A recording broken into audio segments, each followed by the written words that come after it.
So what's going to be faster to 10K a month? Organic traffic or cold traffic? Let's talk about it because it's going to be dependent on quite a few things. Usually it's going to be dependent on your offer and your audience size currently, but I digress, right? So let's say you have like a funding offer, right? Like, you're doing credit repair and funding. Typically, like, when you start, you're probably not going to have a very big social media audience. You're not going to have a big presence. So you would probably scale that with paid ads, right? With cold traffic.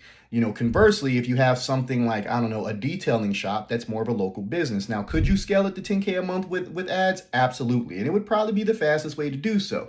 But a lot of people would focus on just word of mouth and, just organic growth. It's not something that needs to spike. Now, in a digital space, more than likely it's going to be cold traffic. That's just the way it works in our space, right? If you want to make the most money the quickest, it's just paid traffic. Not unless you're someone like Kim K, who has a giant audience and has never offered anything, and then all of a sudden, boom, they turn on the faucet and they start offering, something, some type of coaching, consulting, whatever it is.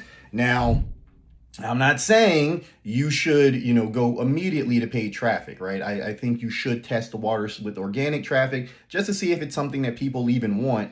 And if they do, then, you can scale using cold traffic because most of the people that follow you are not going to buy from you. That's just what it is. They'll probably support you, like your stuff, all that, but more than likely they're not going to be the ones that buy. The people that do purchase are the ones that you have to go out and find, right? Like if you started like a lingerie line, pretty much everyone that you know is going to be like, oh, that's so good for you. Yeah, thumbs up. And they're not going to buy. So you're going to have to run ads for it. So that's kind of how you have to look at it. All right. If you don't have a big audience, like you're probably going to be scaling with paid traffic. Not probably, but it's like guaranteed you're going to be scaling with paid traffic.